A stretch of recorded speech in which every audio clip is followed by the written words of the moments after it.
I'll handle this.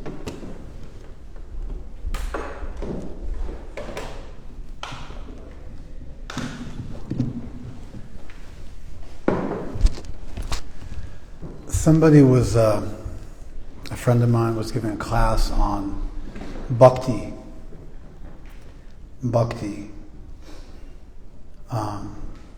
to a new audience. And we were discussing what the class would go like. And I thought it was an interesting question. How would you explain Bhakti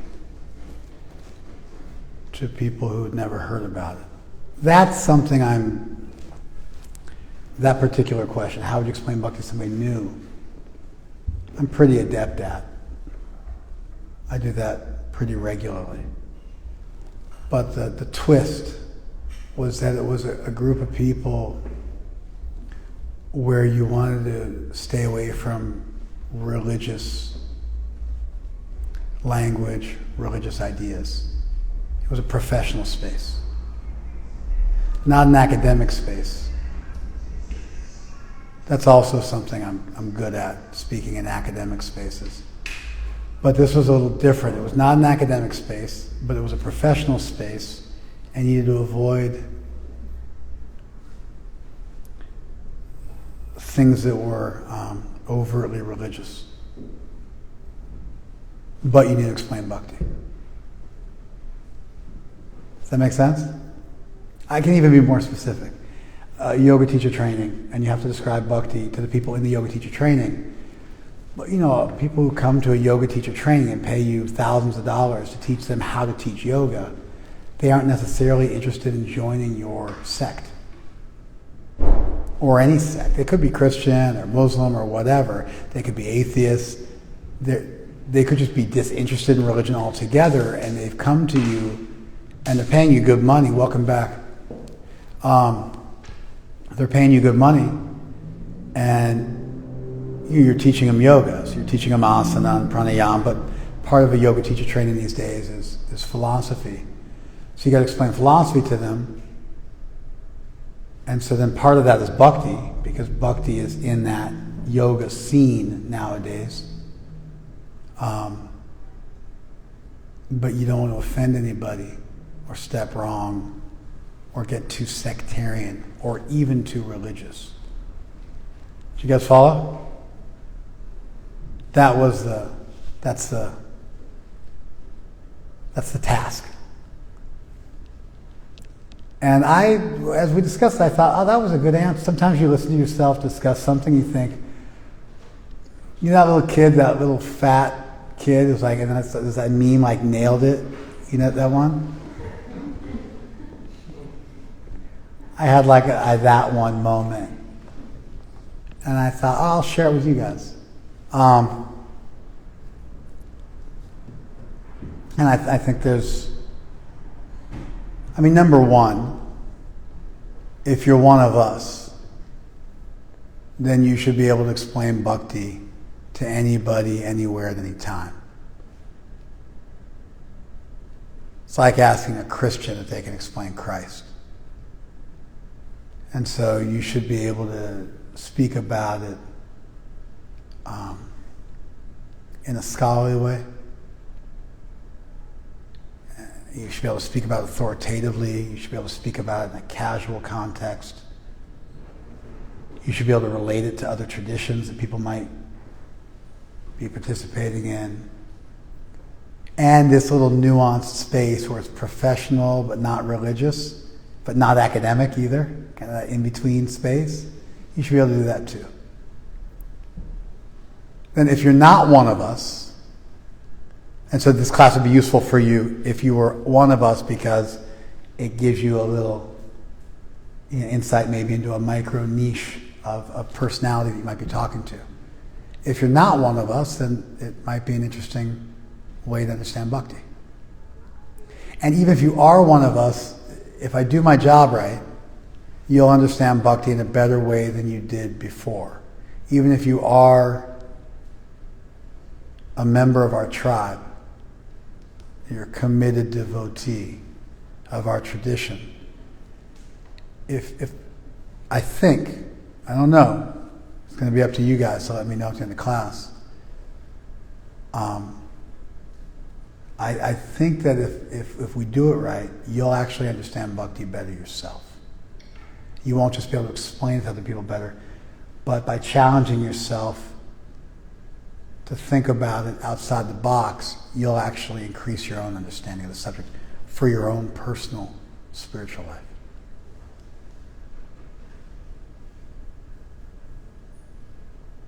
All right.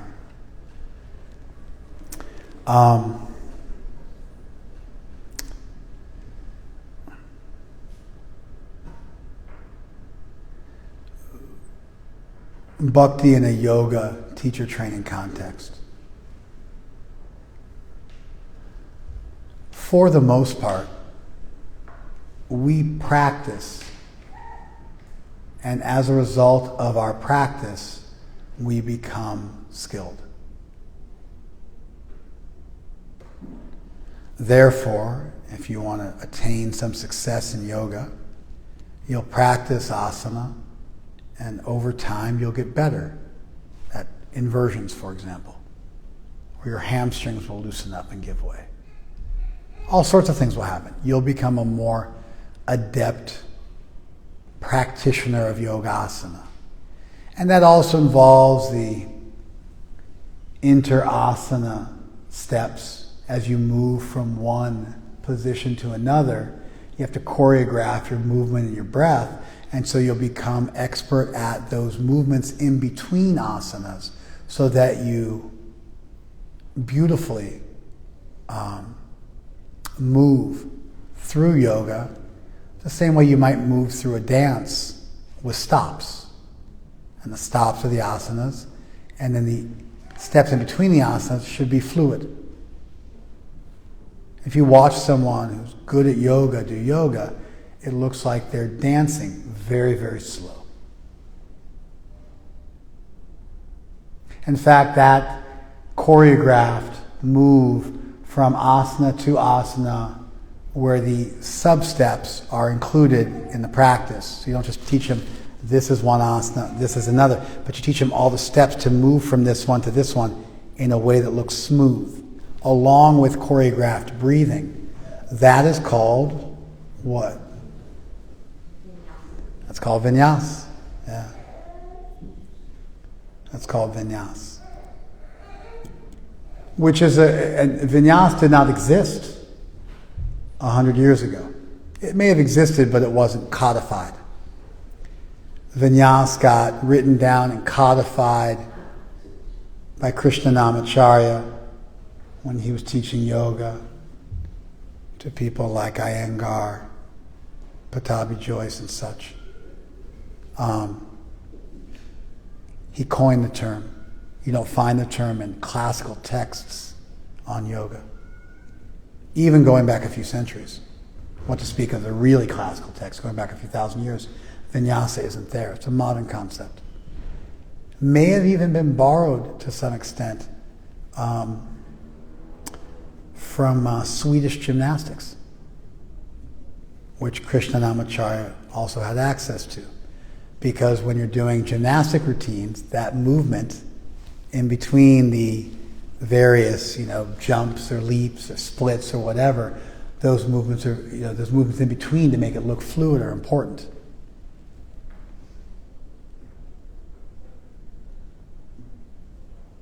So you'll practice and you'll get good at it.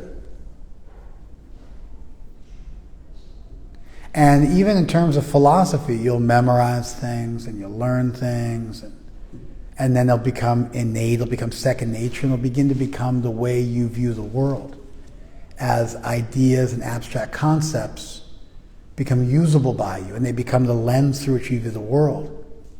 For example, imagine someone who's trained in music. As a result of studying music, they get to a point where when they listen to music, they can hear the notes. They can visualize what it would look like on paper. They can hear it and then play it themselves. They experience their knowledge, their practice, their skill allows them to view the world differently. It's not just that they can do stuff, but they also understand and see things that other people don't see. And that's also accomplished by regular and systematic, purposeful practice. And so there's, within the cognitive space as well as within the physical skill space, within the behavioral space as well as within the cognitive space. Through practice, you get better. We often think of, like with behavioral therapy, you do practice, but with cognitive therapy, it's more just talking about your feelings and emotions. But that's actually not true. There's also practice that happens within your mind.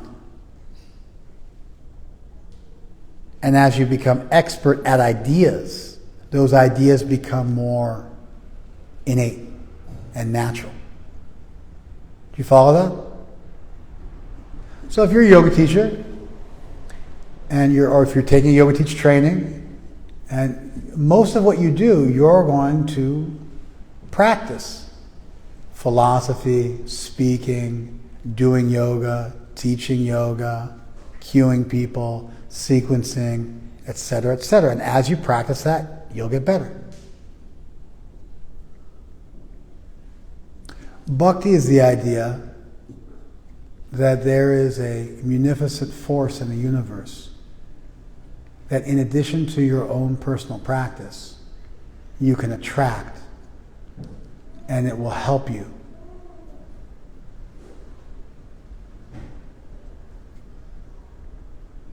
So instead of you climbing the mountain of truth or building a Tower of Babel or a stairway to heaven, instead of you moving up and getting better and climbing the ladder, somebody can actually reach down and help you and pick you up. And so bhakti is the idea that you can attract grace. You can attract assistance. You can attract help. That possibility exists. You're not alone in this world. And everything isn't just by the skin of your own teeth or by standing on the shoulders of giants. Rather, there is guidance and help and inspiration available, and you can access it. And it's not merely mystical. You can systematically and assuredly access it in your life. And so bhakti is, in addition to the systematic attempt to become expert in your chosen field, it's the systematic attempt to attract assistance from above in your chosen field. Not another person whose shoulders you stand on, but assistance from above.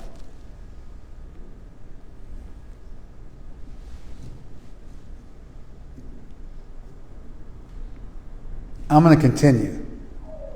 Did you guys get that? Let's just stop for a second. And let's ask, and to ask this, you have to be one of us. So, you got to be a member of our tribe. If you don't know what that means, you're not a member of our tribe. We haven't taught you the secret handshake yet. You're not a member of our tribe. But if you know, you know. So someone who's a devotee, I'll make it easy. Let's go with KD, who was born in our community. Does this help you understand bhakti better? Yes.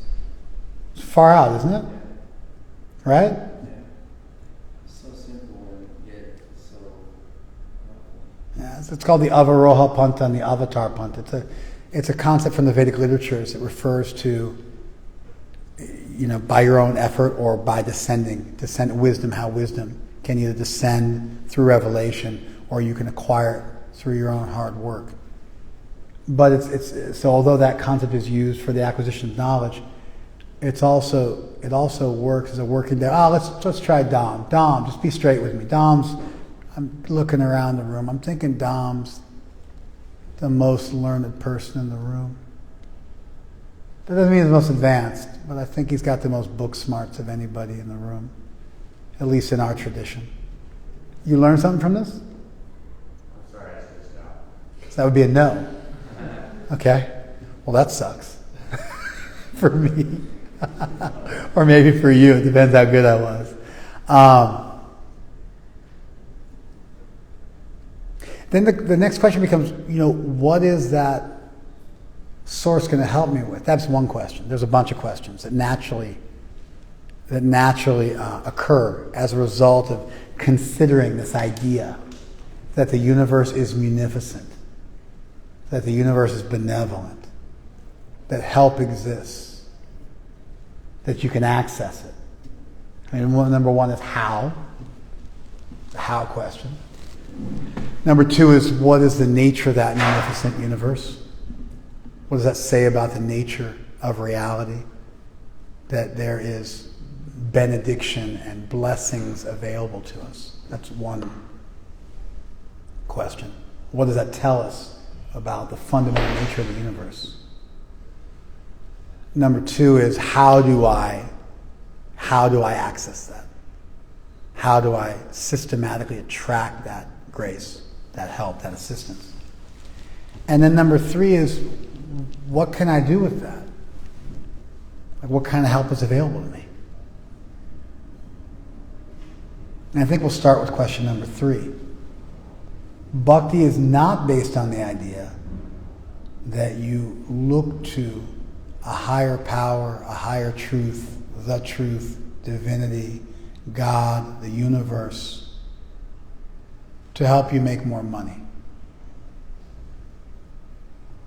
or to grow taller,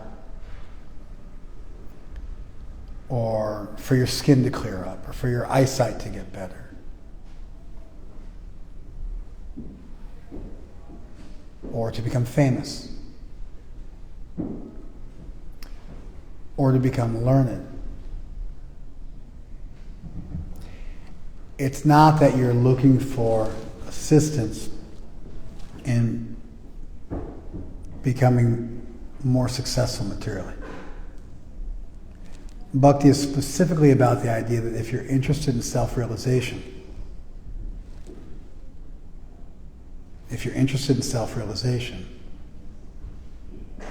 then there's assistance available to you.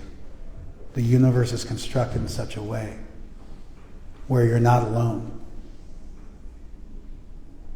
You can attract help. And you can go much further on wings like eagles, to quote the Bible. You can go much further through that assistance, with that grace, than you could on your own. It's available. It's there. If you're serious about making spiritual advancement, this becomes a hack of sorts. It also just becomes the natural way of doing things. It's a better way of doing things. It's a more likely to succeed way of doing things. Which forces us to just acknowledge that yoga is about self-realization. Traditionally. We can, and you got to be a little careful, because we can sever yoga from its spiritual self-realization roots, and we can look at yoga as merely a physical practice, like an Indian form of gymnastics. You can do that, but that's cultural appropriation. That's not how it was conceived of by its framers. You follow? Like, you can take ayahuasca at a rave, right? You can do that. You know what I mean? You can, get some cocaine, get some ayahuasca, hire some hookers, go to a rave, and use ayahuasca as one of your recreational drugs in what would otherwise be, some kind of real low-level partying, real low chakra partying. But the people who do an ayahuasca ceremony, the indigenous tribes of Peru, for example, or whatever, they're not going to appreciate that you took something which they used entheogenically in a very specific cultural context for some uplifting purpose and you just adulterated it. They're not going to appreciate it.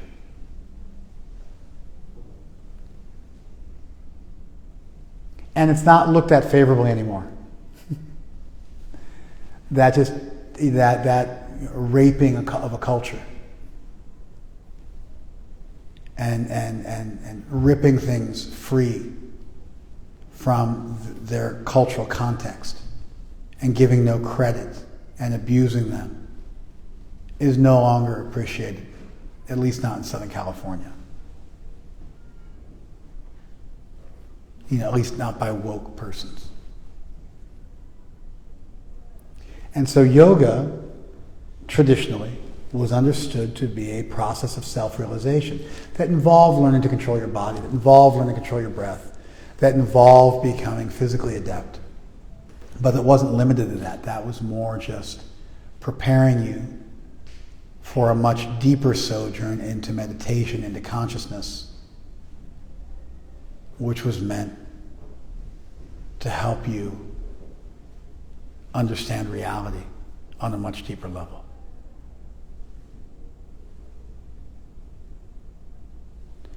And so given that spiritual context of yoga, then the idea of bhakti is that in the pursuance of the ultimate goal of yoga, which is self-realization, assistance is available to everybody if you're open to it. And now, instead of assiduously and in a regimented way, in a consistent way, one day at a time, a journeyman's journey of you getting better at your trade, getting better at your process every day. In addition to that, you also cultivate vulnerability and receptivity to something from above. You become attuned. Like an antenna. The radio waves are there, but the antenna is calibrated in such a way where it can pick them up. They're there, but if you don't know, you never know. If you look around, you don't see it. But if you do it right, if you get the right equipment, if you calibrate everything right, all of a sudden there's a whole universe out there floating through the air that you didn't even know about.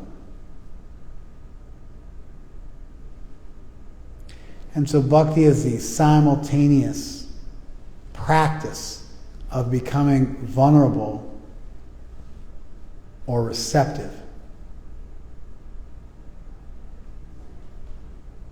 So that's something about, because a lot of times people talk about a law of attraction with regard to anything you might want to do, like your mustache to grow quicker. And it's important to understand bhakti in the context of what it's used for. So bhakti is systematic. It's part of the yoga tradition. But it's part of the yoga tradition in its traditional context, which was as a method of self-realization, by controlling your body and eventually your mind to more deeply understand reality. And it's the understanding that help exists, and if you attune yourself and become vulnerable or receptive to that help, you'll find it's there. You'll find an inner guide. You'll find guidance from above. You'll find a higher power. You'll find inspiration.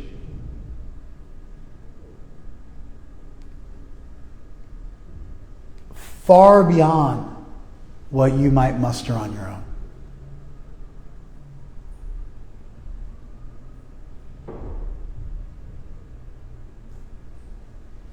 Bhakti also tells us something about the nature of the universe, because when you start talking about the universe is munificent, it kind of takes us on an interesting sojourn.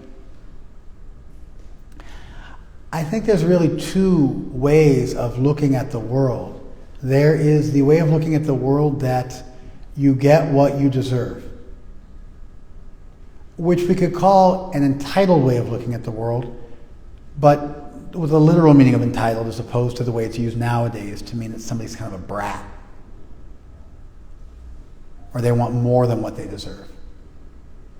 There's this idea that you get exactly what you deserve, cause and effect, you live in a neutral world, and things are just going on. You live in a world which has a kind of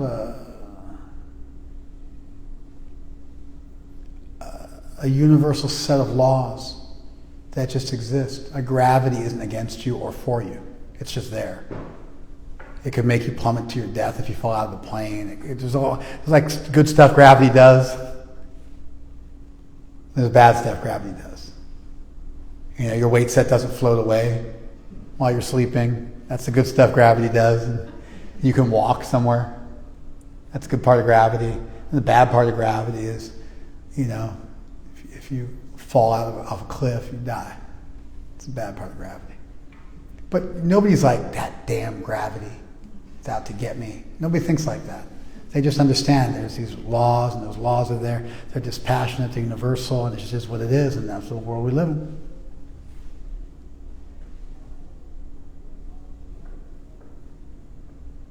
Then there's the grateful universe. Now, gratitude means, literally, that you feel like you've gotten more than you deserved. As such, gratitude is always felt towards a person. We can say figuratively, I'm grateful for the sunrise, or I'm grateful for, you know, another day on this planet. We can speak like that. But technically, we're using the word gratitude like almost to mean like I appreciate or I'm happy about this. Gratitude means you got more than what you deserved.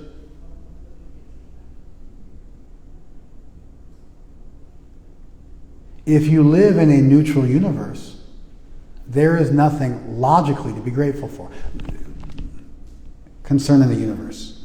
You can't say I'm grateful, you know, for another day on this planet, because you just got another day because that's what you deserved, and that's what the laws naturally dictate, and you're not getting any benefit, like no extra benefit, nothing other than what you deserve. You're entitled to that extra day. You might be happy about it, but you shouldn't be grateful for it. You following me?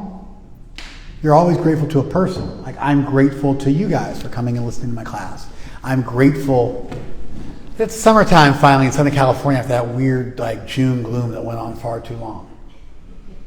You're like, oh, it was the weirdest June gloom of my life. 51 years in Southern California, and that June gloom this year sucked.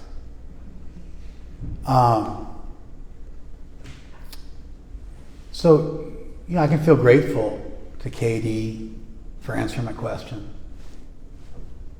But that means I don't feel I deserve to have you answer my questions. So I'm grateful to you. You went the extra mile for me. But then when you think about universal gratitude, there's some pretty serious implications to having gratitude for existence. Gratitude for the sun and the moon and the stars.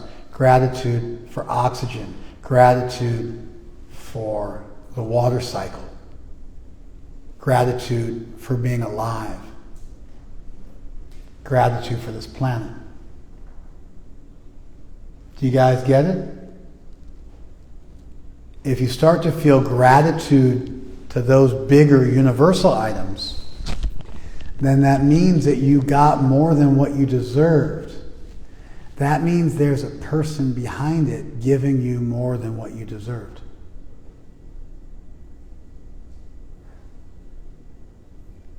To the best of my ability, there is no reasonable way to feel grateful on a universal level and not have it be towards a person. because somebody had to decide to give you a little extra, to help you out.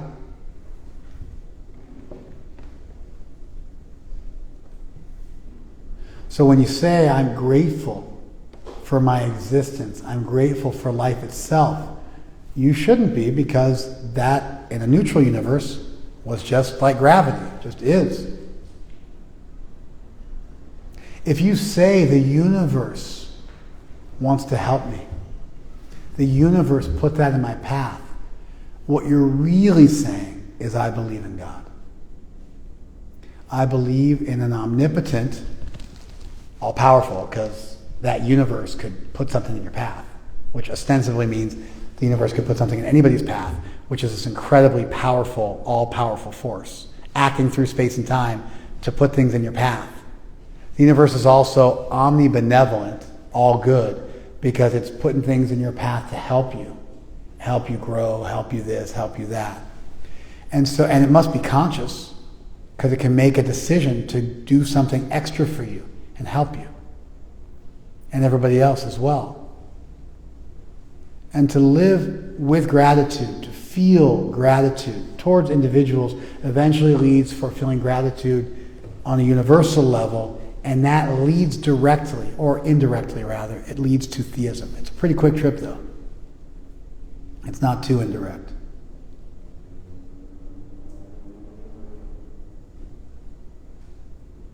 I'm grateful for the world in which I live. Grateful to who? Who did you a solid? Who helped you? Who stacked the deck in your favor? Who was looking out for you? Well, that was a force. Okay, so it's a force that's conscious, that knows what you need, and is acting through space and time. So that force is omnipotent, omnibenevolent, right? And conscious, and able to make decisions. That force is sure sounding a heck of a lot like a person. And the universe all of a sudden becomes a euphemism for divinity.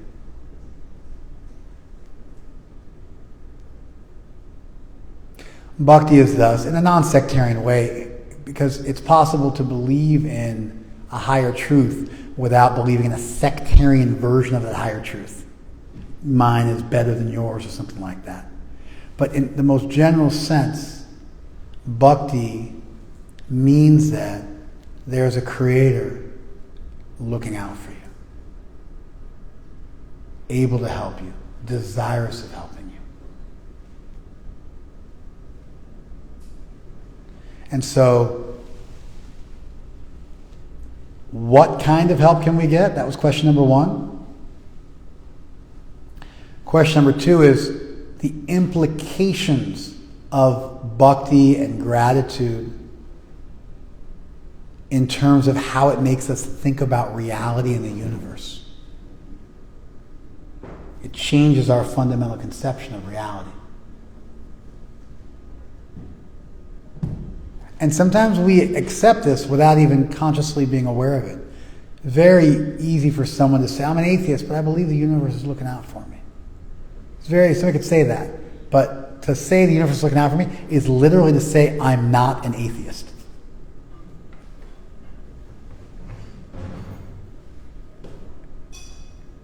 What you're really saying is, I don't have a definitive belief system, but I do believe in a higher power. Therefore, you're a generic theist. You're the opposite of an atheist.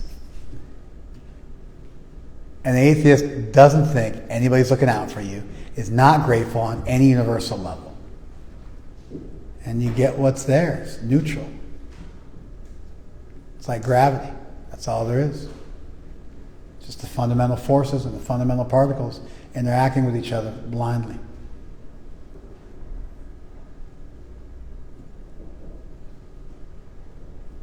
The last question, which I thought was important to answer, is how do you attract this? And that's bhakti within Hinduism, but also within other traditions as well. within the yoga scene as well. Bhakti which is accomplished through kirtan.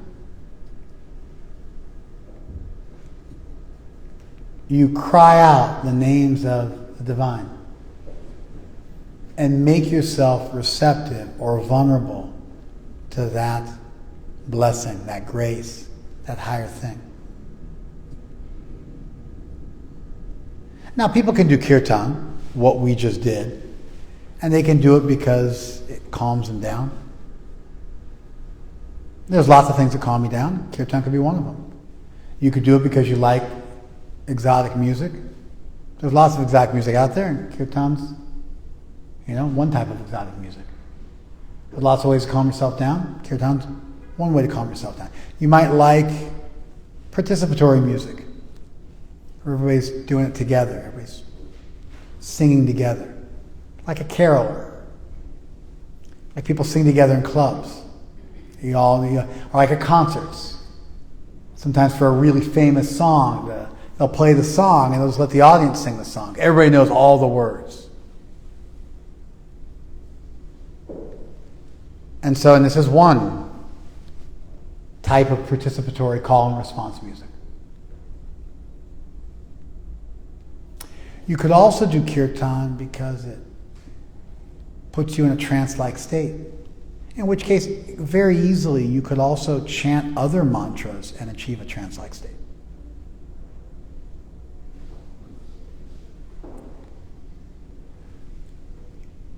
But the specific style of kirtan we don't even chant mantras. Mantras have certain grammatical rules they follow. Om Krishnaya Namaha. They have a bij, that's the Om. It's a seed-like syllable that you chant at the beginning.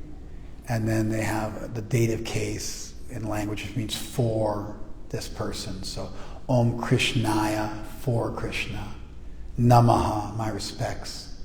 Respects for Krishna. So it's a sentence. Om, respects for Krishna. Like sometimes when you're if they're making an announcement at school, they have a little little, almost like I don't want to say bell. It's not the right word I'm saying, but we could use a bell. Sometimes they'll have like a little tone, and then when they're going to make an important announcement, like 3 tones, like do do do, then they'll right, or like when you make a phone call, right? Do do do. We're sorry, but this call could not be completed as dial. Please check your number and dial again, right? That little tone, that's like the Om. It's a little tone that lets you, that kind of signifies that you're making a prayer, and then the prayer has a statement of respect, Namaha, for Krishna, for Vishnu, Om Vishnave Namaha, for Vishnu. And so, we don't chant mantras. We just chant the name of divinity. Because we're not asking for anything. We're just repeating that sacred syllable again and again. I was amazed. The oldest portions of the Torah they've ever found are on these thin silver plates from close to 3,000 years ago, and they used to roll them up and wear them on their neck. We do the same thing. We have kavachas that we have prayers that we write on a piece of parchment or palm leaf, and then it gets rolled up, written very, very small, and it's put in a little tube. We call the tube the kavacha, but the actual kavacha is the prayer inside the tube. The tube is just a tube, but the thing inside the tube is what's actually important. The tube we think is the cool thing, but it's just the holder of the cool thing, which is the rolled up piece of parchment with the mantras written on it inside, or the prayers written on the inside, and people wear it as a talisman. That's what they used to do with these pieces of the Torah. And they found over and over again the name Yahweh written. Oh, it's what they say Adonai. It's a tetragrammaton, YHWH. Usually Jews will say Adonai or Hashem or whatever. They'll have different ways they refer to God because you're not supposed to say the tetragrammaton just in common speech. But that was written down over and over again on the piece of silver because 3,000 years ago, the Jewish people thought, or close to 3,000 years ago, the Jewish people thought, yes, the name of divinity is protective. It's like wildly similar, right? And there was a Saint Gregory, so that's the Jews, and then the Christians, there was a Saint Gregory. He lived on a mountain called Mount Athos. Mount Athos is a small island off the coast of Greece, the country Greece, the mainland Greece, that only male monks are allowed to live at, and it's been like that for well over 1,000 years. And they just hang out there and pray, and they make icons. They do traditional Greek Orthodox iconography, sacred paintings for the church. And they have to use special inks. They use like egg as part of their ink, so it's a little gross for me, but whatever. I do appreciate traditional stuff, just the egg thing grosses me out a little bit, as an emulsifier for the inks. And they do, beautiful, icons for Orthodox churches. And then they pray all day. So there's a Gregory who was there at Mount Athos, St. Gregory, in the 12th century. And he wrote that I just say the name Jesus over and over again, because Jesus says to pray incessantly in the Bible, but I run out of things to say, so I just say his name again and again. It's the perfect prayer. And I don't ask for anything. I remember when I read that, and I was like, this is like the Hare Krishna, living 1,000 years ago, Mount Athos in Greece. I felt like I discovered a kindred spirit. I read the rest of his book with, great eagerness. So what we do is we do Nam Kirtan. We just say the name of Krishna. Don't ask for anything. There's no ask. It's in the vocative. Vocative is when you're calling out to somebody from a far distance. Hey, Narayan! Try to get somebody's attention.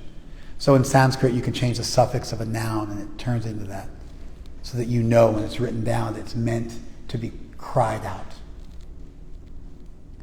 So the mantra we chant, it's not a mantra, it's the name of God, repeated over and over again, in that vocative case. So it can be something you chant to calm your mind down, in which case there could be a lot of different things you could say or repeat or mutter that might help you calm your mind down. It can be participatory. There's a lot of things you do as a group activity. It can be musical. There's a lot of stuff you can do as music. It can be, all of the above. It can create joy. A lot of things you can do to create joy. But the specific thing that's happening in Kirtan is we're trying to create a connection with divinity. And so we're crying out vulnerably, begging, crying, pleading, but not asking for anything. Just trying to get the attention. You don't have to ask for anything. If you're dealing with an omnipotent, omnibenevolent creator, you don't have to ask for anything. They know what you need. They can help you. And so, for the initiates, for the in-house crowd, when we do kirtan, that's what we're trying to do. And bhakti movements are full of kirtan. Either privately, through prayer, without asking for anything, no daily bread or forgiving of trespasses.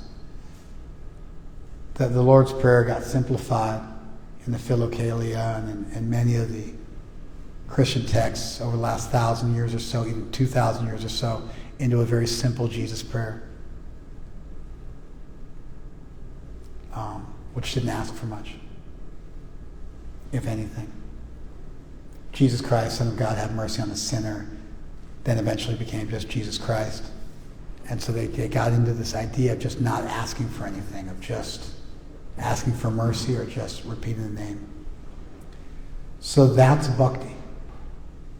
There is actually no way to separate it from its religious context because it's innately linked, and that's what it is.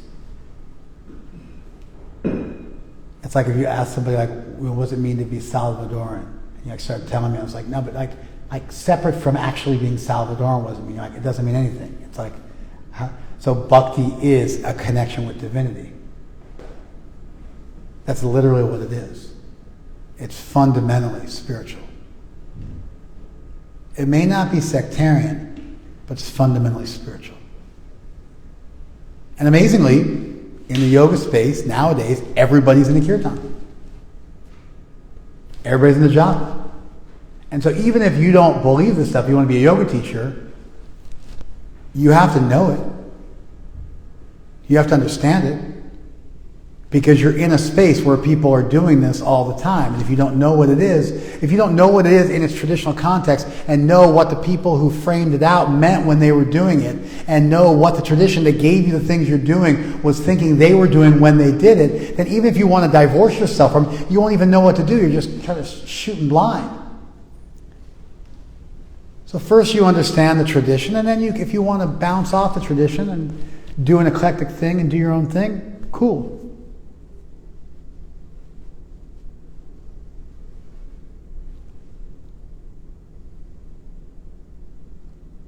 Bhakti is the consequence of gratitude. It's gratitude on a universal scale, tracing out the implications of that idea of being grateful to the universe. What are the implications on the nature of the universe? If you're grateful to the universe for helping you out, for doing more for you than you deserve, it means the universe is conscious. It's munificent. It's benevolent. It's incredibly powerful and able to help you. How do you interface with that? Cry out. You make yourself receptive. How do you do that? One way is through kirtan.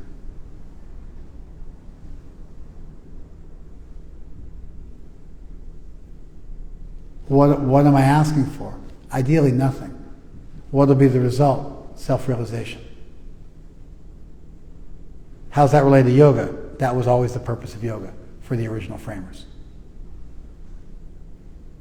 Yoga was never about just getting your butt toned. It was always about self-realization. Controlling your body was just a first step. It was preschool. If you met an adult and they were still like in preschool, it would be a problem.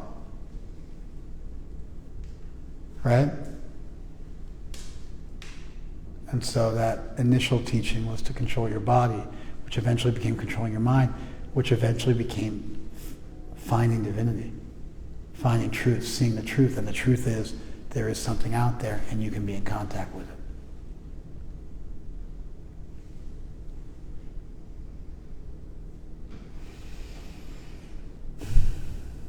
Anyway, those are thoughts I had about explaining Bhakti within the context of the yoga tradition to a new group of people in Southern California in 2023. In a way that honors the tradition, but yet makes it understandable and is non-sectarian, but it's not that it's not comparative. You can ask some pretty heavy questions, like, for example, let's say you bought into this idea that gratitude is real and you should be grateful, and the implications of that gratitude about the nature of the universe, it's munificent, helpful, and conscious. Would such a munificent, conscious, helpful universe create an eternal hell that you are trapped in forever? I can't see logically how you could have an all-good, all-powerful creator. Because if the creator's all good, there'd be no trapping of you. All-powerful would mean it didn't have to be like that. And so the eternal hell thing has to go. Or the all-good, all-powerful creator has to go. Just because you're non-sectarian doesn't mean you can't compare ideas. Doesn't mean anything goes. There's this weird thing that people think if you're non-sectarian and you don't just tell people, well, my book says this, you have to follow it, that means you're at an absolute loss and anything goes and it's completely up to the individual. That's not true. There's terrible ideas about the nature of the universe out there. And if you subscribe to them and you meet somebody who's actually thought it through, you'll look stupid. There's lots of untenable ideas about the nature of reality that don't pass muster.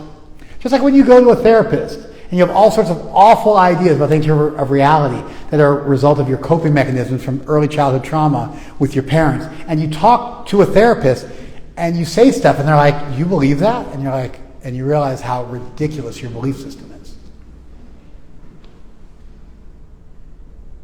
That same phenomenon takes place in spiritual spaces. People have all sorts of awful ideas, and they just never bother to put themselves out of an ivory tower into a space where they can actually be inspected and looked at.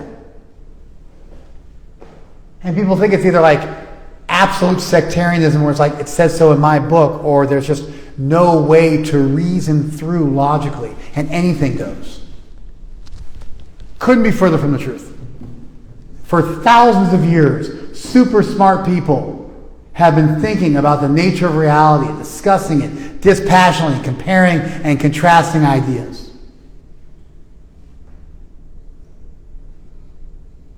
And so one of the great things that happens as you begin to explore this kind of stuff is you start to reframe the way in which you view the world.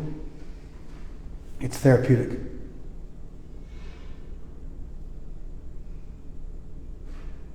Thinking about yourself and your place in the universe and gratitude and what the creator of the universe, where the universe comes from, what's possible, what's worth pursuing in life, what should be your ultimate goal in life.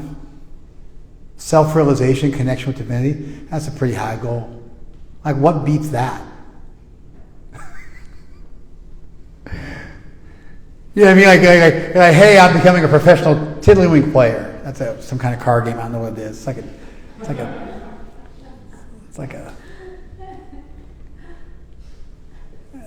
like a term for just some idiotic thing that you do. But there's actually a game called Tiddlywinks. I just don't know what the game is. Some dumb card game that people play, I think in the UK. I don't know what it is. I don't even know what Pinochle is, to be honest. And it's another card game. I have no idea. You play Pinochle in prison, right? The game people play in prison, right? Yeah, it's the main card game in prison. So I know Pinochle is the main card game in prison, but I don't know what the game is because I'm in prison. It's like a souped up spade. If you know spades, it's master spades. All right, so there you go. I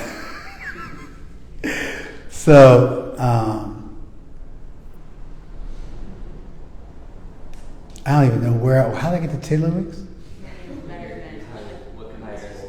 Oh, right, yeah, so Ross is a professional Tiddlywink player. And then Peyton is like an amazing makeup artist, crushing it with her makeup that she does on people. That's her big goal for life. And then, here's Ishwar, and Ishwar wants to connect with divinity and the source of all reality and become vulnerable and receptive and understand plumb the depths of the universe on the deepest level.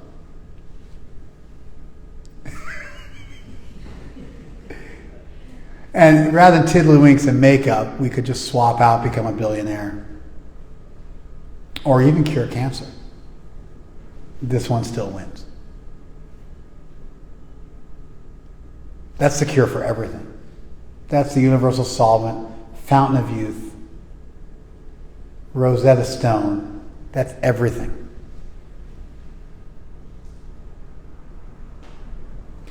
All right. Feedback?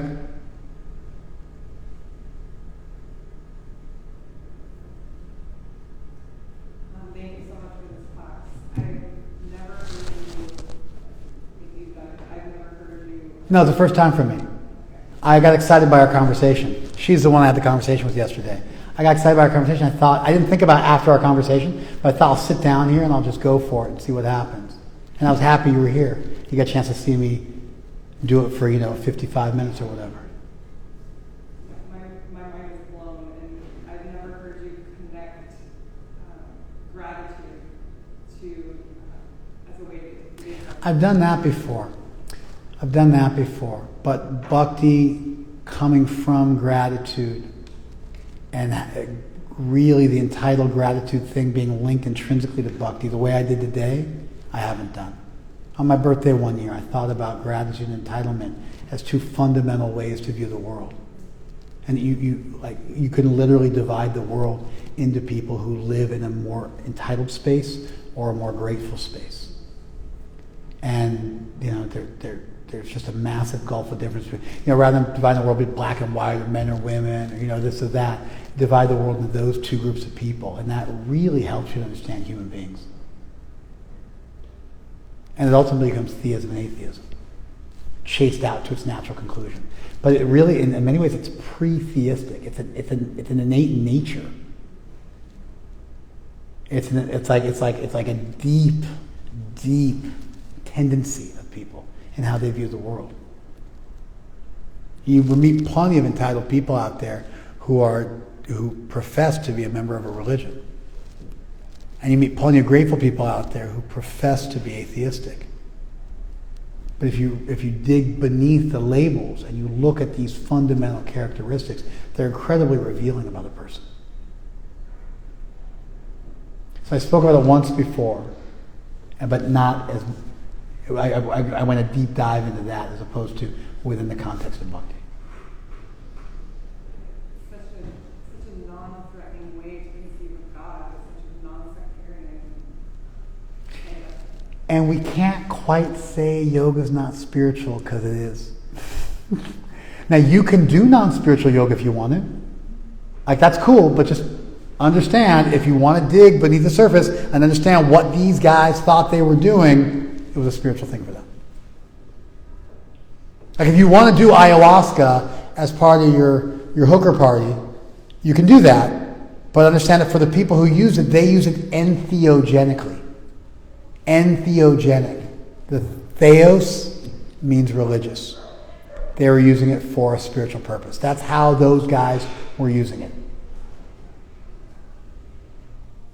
You want to strip it from that, and so that whole thing of the ayahuasca at a rave or ayahuasca on a weekend when you go to a concert versus in a ceremony as part of a spiritual quest, it's actually a very good analogy.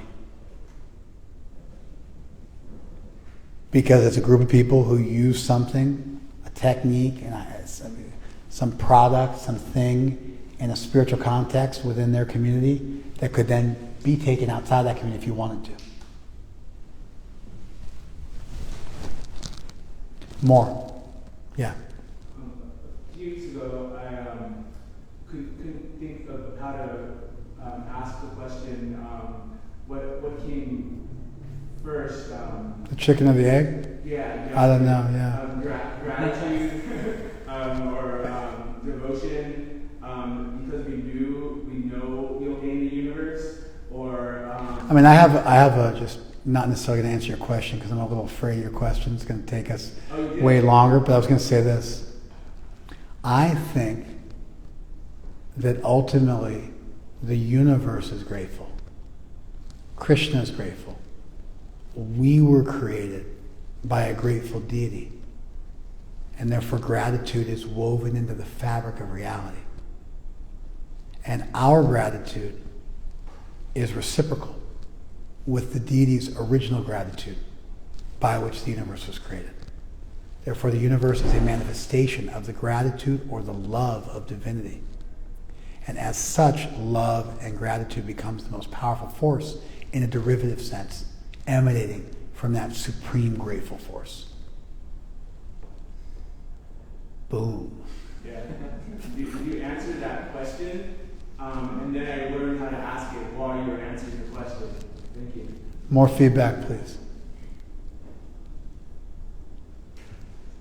You got your hand up? No, I'm just thinking about what you just said.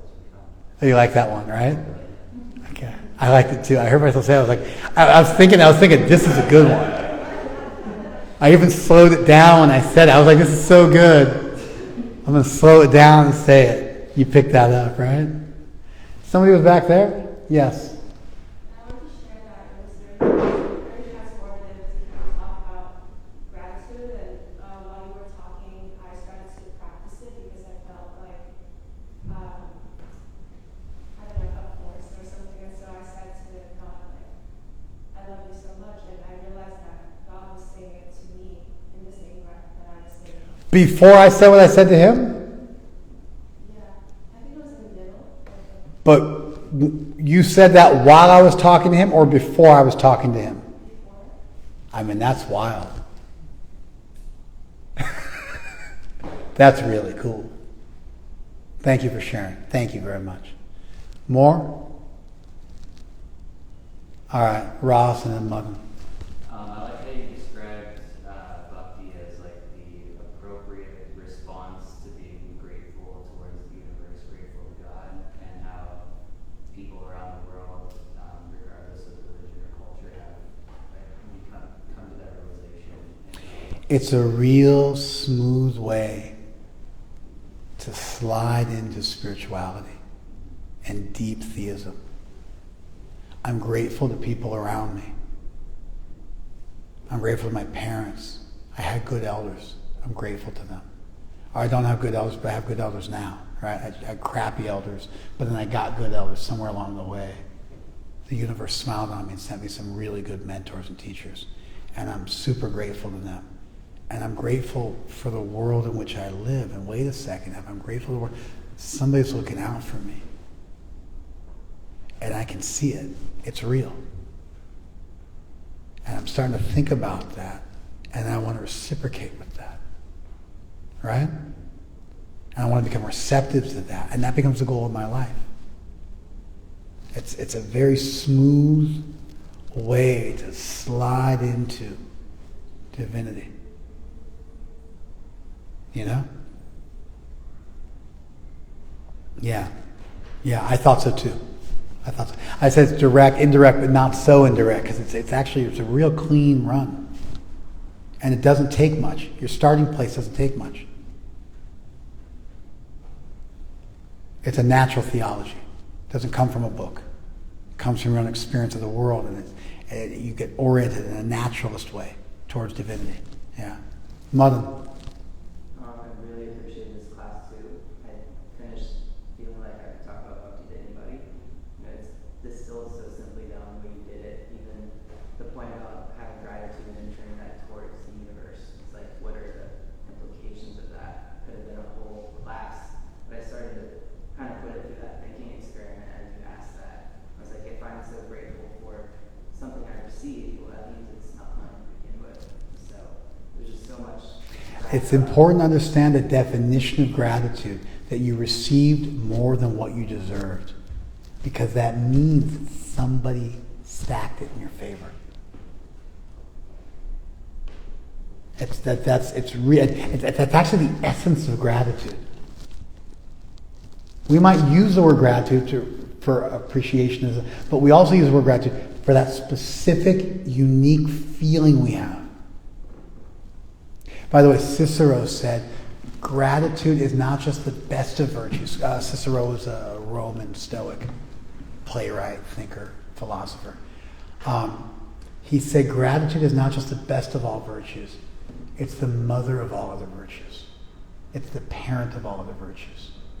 Everything good comes from an initial state of gratitude.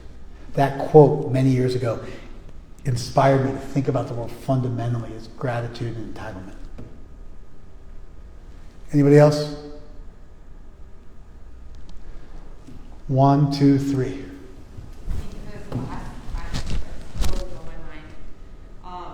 I also had not at all thought about. By the way, my mind was blown when we talked yesterday. I was like, I felt inspired by our conversation. So it might seem strange, but as a speaker, my mind also gets blown during classes, even when I'm doing the speaking, because I'm listening to myself speak, and I'm like, sometimes I feel, oh, well, that was some truth. That wasn't me. That was better than me. So I also, as I'm listening to myself speak, or anybody else speak, I'm also a seeker. And when some truth comes out, sometimes it feels like it's more than me. Anyway. Hearing about how gratitude is such a prerequisite for Bhakti was like mind-blowing to me, which I feel a little dumb about. Or even that Bhakti is the mature form of gratitude. Right? It's a prerequisite, but it's also just the incipient form. We could even say, rather than considering Bhakti to be something beyond gratitude, it's just the mature fruit of that seed of gratitude. And that way it creates a sense in which gratitude is already there and the effect is present in the cause. as opposed to being a prerequisite and then the other thing is a wholly different thing. Did you follow that? Yeah. Thank you. Katie? Thank you for this class. It just made me feel even more grateful for everything, for this practice, for being around the poets and having this in my life. Because as you were speaking, I just kept thinking about how Bhakti has played a role in my life. And like what you said at the beginning, it was very simple yet sophisticated, how there's this magnificent force that all you have to do is kind of call on it. It's there to help you instead of having to jump through hoops. It's an interesting thing. It's like, if you hadn't gone to prison for 12 years, if you hadn't been through that experience in a major supermax facility, would you be where you are now? It's interesting, isn't it? We might have picked you up. We might have found you. You might have had a renaissance in your spiritual life at some point. You might have gotten out of the gang scene and gotten out of whatever the scene you were in, the tag banger scene or whatever the scene you were in. You might have gotten out of it, and but maybe not, right?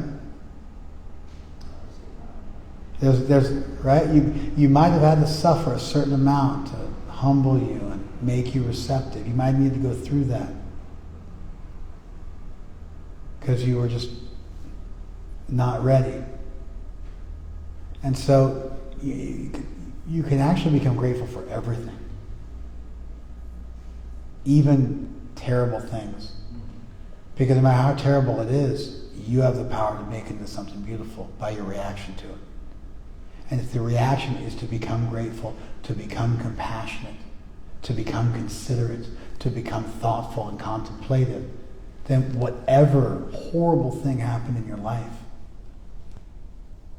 the thing might not be beautiful, the thing might be horrible, but your reaction to it actually takes the horror out of it because you refuse to let that define you. And your response becomes this magical power you have to transform any experience into something that precipitates growth, that encourages growth, that makes you a better person. And then you literally live in a world where nothing can keep you down.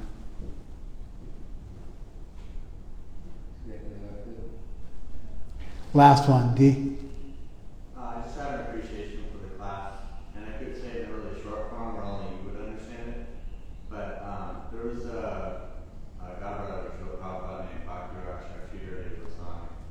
and he had a style of speaking where the words he would choose and the concepts and the ways he would explain it just conveyed so much beauty. And he used to say, just like if you capture the bay or the port, you conquer the whole city. In the same way, if you capture the heart, you conquer the heart, you have the whole person. I was reminded so much of him while you were speaking. It was such a beautiful class, and the concept was so... I mean, that's really big praise. That's big praise. He's one of my heroes. You know, I'm sure you know that. But Sridhar Maharaj is one of my big heroes. And I'm a big fan of his style of speaking, his style of thinking. And I take so much inspiration from him, and have for, 30 years, 25 years, whatever it is. So I'm humbled by that praise because he's one of my heroes, like one of my heroes, like a saint to me. All right, let's do a little kirtan. We'll have dinner. Thank you.